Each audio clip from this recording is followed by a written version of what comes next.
Kamusta pong muli mga kababayan? Si Kamanong po, nagbabalik po muli para po magkomento po sa inyo dito po sa Tambayang Makabayan.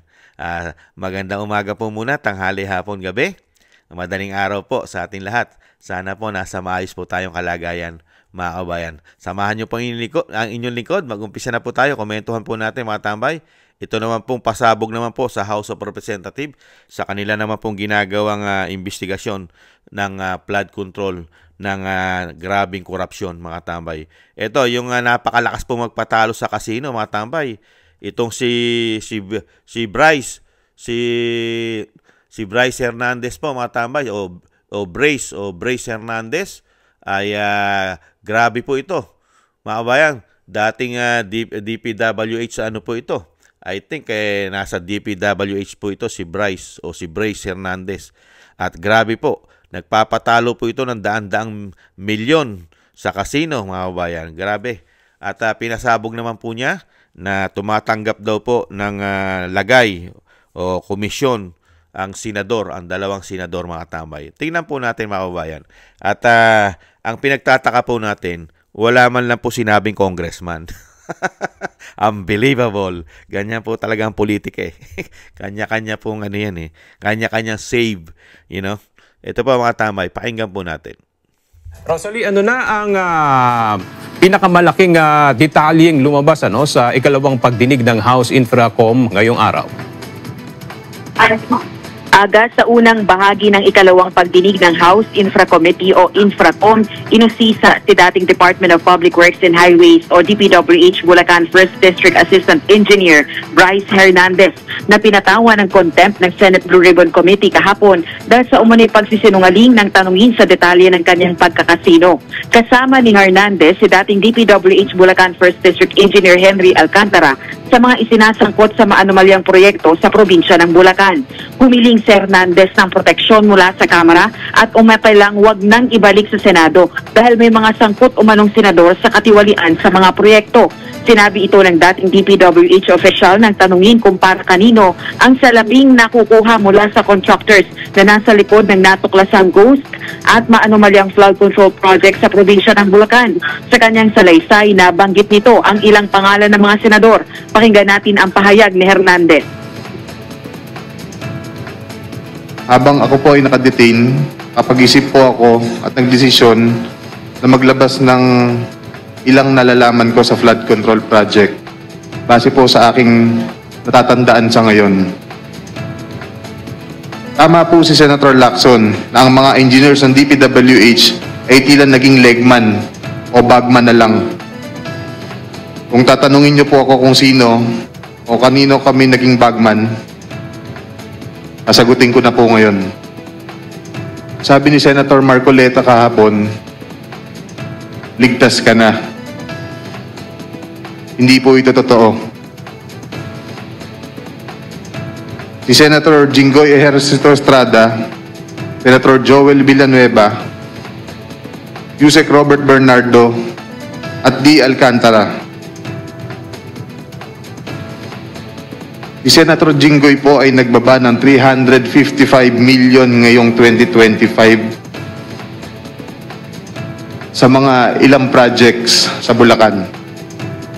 Ang sabi po ng boss ko dito ay 30% ang commitment dito. Mariin namang itinanggi ni dating DPWH Bulacan 1st District Engineer Henry Alcantara ang mga aligasyon laban sa kanya ni Hernandez na tumatanggap ito ng pera mula sa mga contractor at ibinibigay sa mga politiko. Narito naman ang pahayag ni Alcantara. Tungkol po sa sinasabi niya na ako po ang kausap ng mga politiko, hindi po totoo yan na ako'y nagdi-deliver sa mga politiko. Senator Joel 2023, wala pong project na flood control si Senator Joel ever since. At sino po ang makakaalam kung sino po ang naglalagay dyan? We are not part of the BICAM. Wala po kami alam dyan. As my superior said, Undersecretary Cathy Cabral, kahit sila po hindi nila alam yan. Paano pa po ako? And we are not even involved during budget hearing. Kaya naman ang House Infracom members ang nagsumite ng kanilang written disclosures para sabihin na wala silang conflict of interest sa isinasagawang investigasyon ng Triple Committee sa maanumalyang flood control projects ng pamahalaan, kaya nalagpasan ng quorum. Yan po mga tambay, ang pahayag po ni Hernandez, mga tambay, 2 senador naman daw po. Pero wala po siyang maalala ng mga congressman na sangkot, mga tambay. Ganyan po katindi itong si Hernandez. Senador lang po naalala. At wag daw po siyang ibalik. Wag daw po siya ibalik sa Senado dahil meron daw pong sangkot doon. Kaya po siya nahando sa Kongreso dahil wala pong sangkot ng mga congressman. Unbelievable. Ano po ang sabi ni Diskaya, mga tambay, dito sa mga tao na ito? Meron naman po, pakinggan po natin ang Diskaya, mga kabayan, kung gaano po ka-plastic ang mga politiko po sa ating bansa. At kung paano po sila magsinungaling at sinasabing sila'y malilinis. Ano naman po ang sagot ng Diskaya diyan, mga tambay?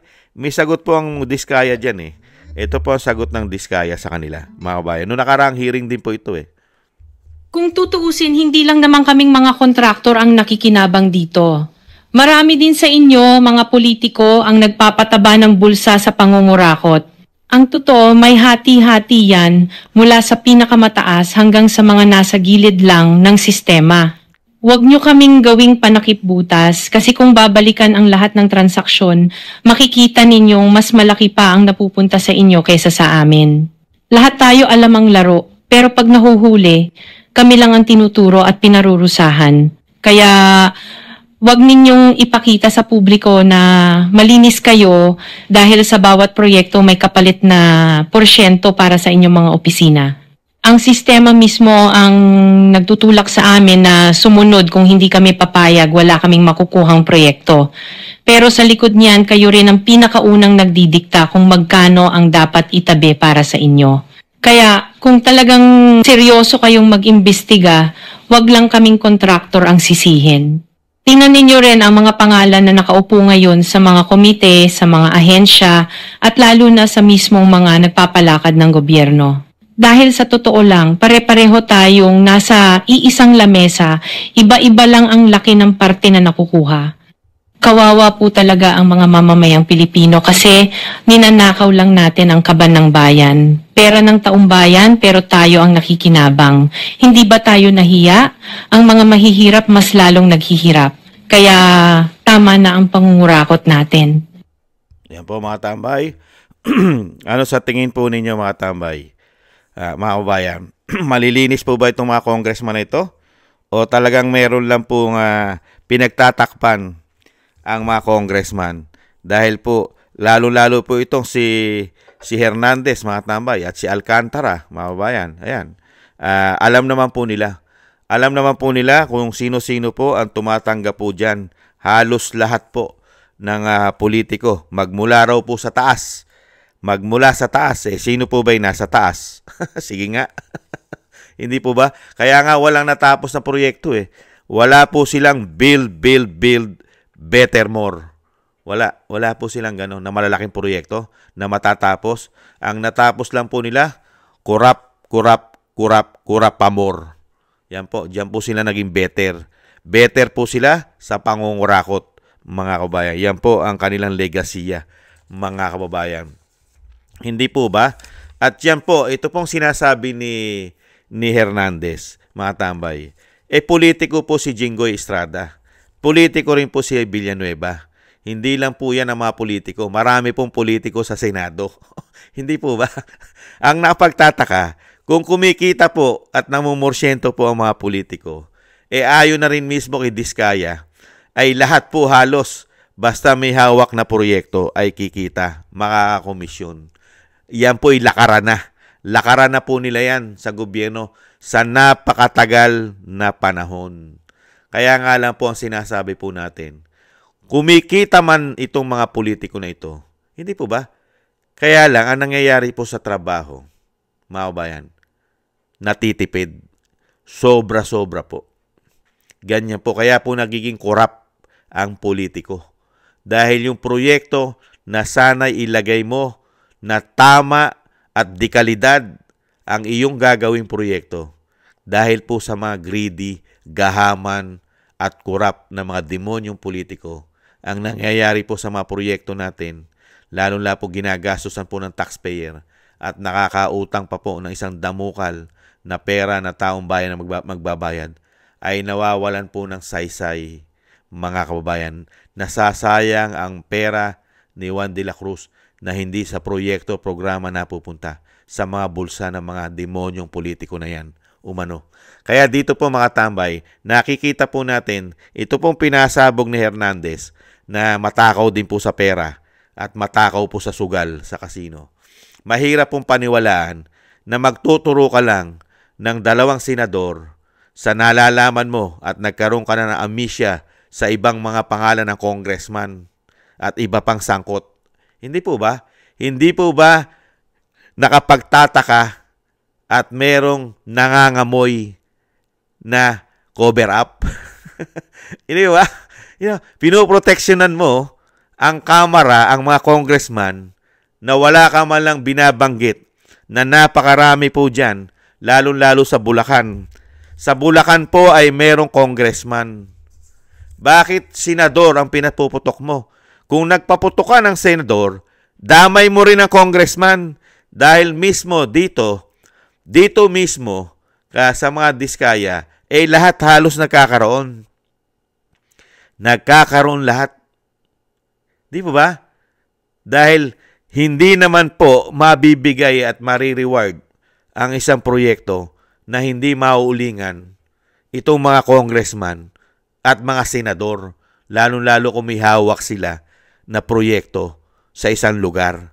Dadaan po yan. Di po ba? Meron pang gobernador dyan. Governor, mga congressman, mayor. Sana'y pinangalanan mo lahat para maging makatotohanan ang pinasabog mo. Hindi po ba? Kaya nangyayari po rito, mukha po yatang ito'y napoproteksyonan o may pinoproteksyonan sa Kongreso. Sa Kongreso pa mawalan na mga demonyong korap na politiko sa panahon po ng 19 Congress. Unbelievable po yon. Una-una, tama yung sinasabi ni Engineer Alcantara na ang pera at ang pondo ay ginagawa sa Kongreso, lalo-lalo pagka nasa BICAM camera, sa BICAM Conference Committee report na. Kaya nga sinasabi ni Congressman Toby, diyan na po nagaganap ang sinasabing chap-chap-chap o chap-chap gang.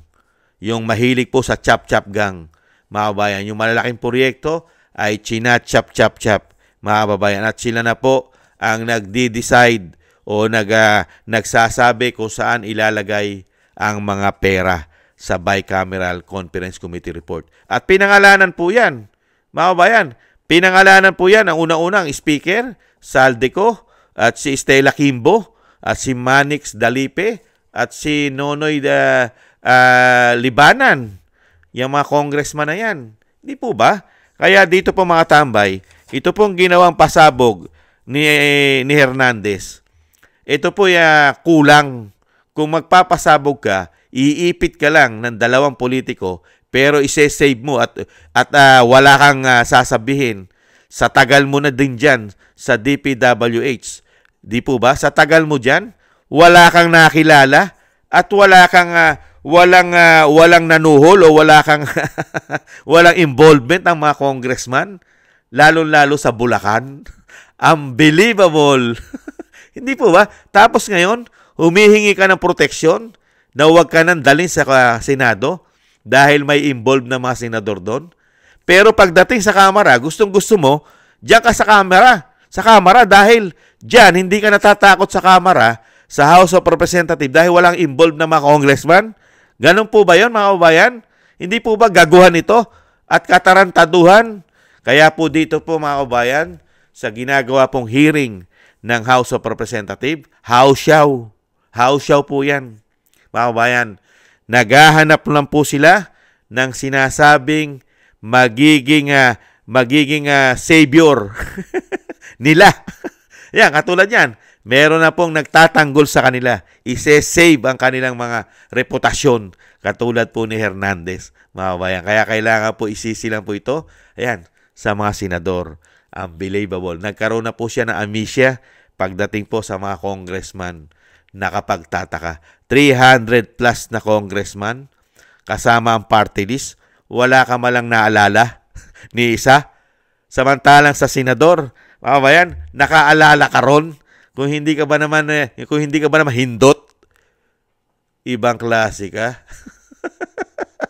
Samantalang ang mga proyekto karamihan ay dinadala ng mga district representative sa ating bansa. Hindi po ba? Programa, mga district representative. Hindi po ba? At ganoon din po ang mga senador. May mga programa rin po yan. At yung sinasabi po na kumikita po at nangungumisyon, yan po ay may katotohanan din. Nangungumisyon din po dahil mga senador yan. Hindi po ba? Kung lalagyan mo ng logic, mga kabayan, sige nga, hindi naman po tayo bobo tanga. Ikaw ba naman, uubos ka ng pera sa kampanya? Ang congressman po ay umuubos po ng daan-daang milyon. Manalo lamang. Nanunuhol pa, umano, at bumabayad pa, namimili pa ng vote buying, umano. Grabe po, how many hundreds of million ang inuubos po ng congressman, lalong-lalo po kung ito po'y magnanakaw at kurap para lang po manalo. Sige nga. Tapos sasabihin ng isang Hernandez na wala siyang papangalan ng mga congressman para kumita. Paano mo mababawi ang ginastos mo sa kampanyahan para manalo ka sa posisyon mo bilang congressman? Daan-daang milyon ang uubusin mo. Sige nga. Hindi mo kikitain niya sa sweldo mo. Di mo ba? Kaya malalaman mo dyan kung sino ang pinakamalaki, lalo-lalo po gumagastos.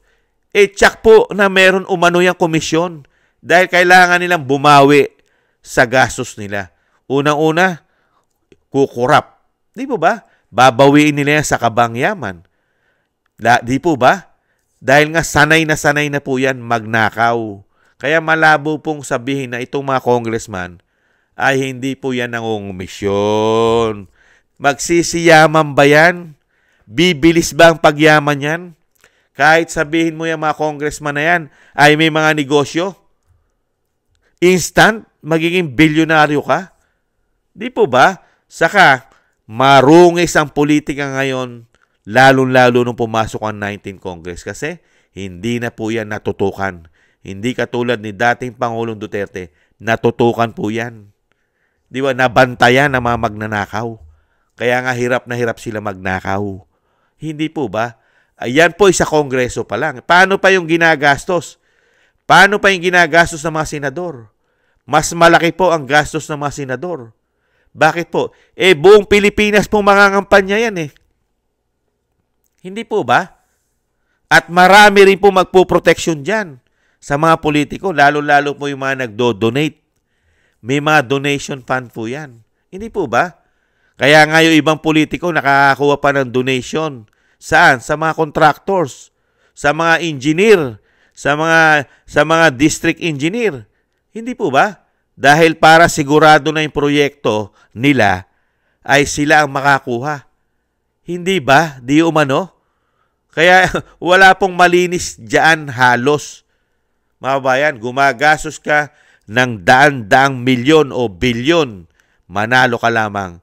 Tapos, sasabihin mo malinis ka na politiko, lalo-lalo yung mga gahaman at demonyong mga politiko na napakatatagal na dyan. Sige nga. Isang pamilyang politiko lang po ang hinangaan ko, mga tambay. Si Katambay Mano. Humanga po ako dahil taong bayan po ang bumoto. Hindi po gumastos ng napakaraming pera, mga kabayan. Lalo-lalo po kay dating Pangulong Duterte. Hindi po bumaha ng pera dyan. Na talagang binibigyan po ng mga pera ng mga masasamang katulad niya yung mga contractors, at yung ano-ano pa mga lord, mga nagbibigay dyan. Tao. Ipinanalo siya ng taong bayan. Hindi po ba? At hindi siya halos tumanggap ng donasyon sa mga oligarko. Di po ba? Sinauli niya. Kung natatandaan nyo. At ganun din po ang Vice President. Mga kababayan, tao ang bumoboto. Hindi sila gumagastos katulad ng mga korap na mga politiko na talaga nag-uubos po ng bilyon at daan-daang milyon, makamit lang po ang kanilang inaasam-asam dahil sa pakinabang. Nakita niyo naman po ang mga Duterte, mga kababayan, sa Davao, nananalo. Ano sabi ng mga kababayan natin sa Davao? Hindi kailanman namimili ng boto ang mga Duterte, pero landslide. Dahil ang tinitingnan po nila yung ginagawang trabaho, performance. Kaya nga po, kahanga-hanga po. Sila man ay kumikita man sila, may mga proyekto yung mga yan, nangungumisyon man yung mga yan, pero nilalagay po nila sa tama. Mga kabayan, wala naman po malinis na politiko. Ang sinasabi natin, tama, may kalidad yung kanilang mga proyekto, matitibay. Hindi po ba? Kahit kumita ka riyan, pero inaayos mo yung programa at proyekto mo, nakapakipakinabang sa taong bayan. Pero ngayon po, dito po sa 19th Congress, takipan.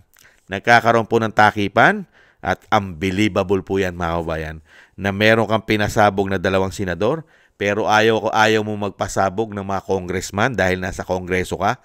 Katarantaduhan yan, mga kabayan. Unbelievable yan. Kasinungalingan yan. Hindi po ba? Talagang marami kang pinagtatakpan at baka kunin ka pang state witness. Gawin ka pang witness. Baka bigyan ka pa ng proteksyon ng Kongreso dahil pinagtatakpan mo sila. Hindi po ba? Yan po, mga kabayan, ang napakarami pong kasinungalingan na hindi po katanggap-tanggap sa taong bayan. Mga kababayan, nagturo ka ng 2, pero hindi ka nagturo. Nagturo ka ng 2 doon sa 24 na senador. Hindi ka malang nagturo doon sa 300 plus na congressman. Unbelievable. Hindi po ba? Yan po, mga tambay. Yung lagi po natin sinasabi, ang mga sinungaling, ang kakambal po niyan ay mga magnanakaw. Ang sinungaling, kakambal, magnanakaw. Hindi po ba? Maraming salamat po, mga tambay, sa nagusto po natin Tambayang Makabayan sa YouTube at TikTok. At ganoon din po sa mga nagko-comment, like, share, and subscribe. Thank you po sa inyo, mga kabayan. At lalong-lalo po, mga kabayan, sa mga subscribers po natin, maraming salamat po, mga kabayan. Thank you po sa inyo. At ganoon din po sa mga nagpapatuloy po mag-subscribe. Maraming salamat po, mga kababayan. At syempre po sa ating mga nagbibigay naman po ng tulong at biyaya, ay shoutout po sa inyong lahat. Maraming salamat po. Mabuhay po kayo. At ganoon din po ang panalangin at dasal po natin, mga kabayan. Isama po natin ang pamilya Duterte, ang Vice President na maingatan po. Ganoon din po ang dating Pangulong Duterte, maingatan po. At syempre, mabduktungan pa po ang kanyang buhay at kalakasan at makabalik po sa lalong mabilis sa ating bansa. Maraming salamat po sa mga dasal. At ganoon din po, mga tambay, tayo po'y manalangin na maingatan po ang buong sambahayanan at syempre po ang ating mga sarili na maingatan po. Thank you po, mga tambay. Sa muli, paalam. Bye-bye.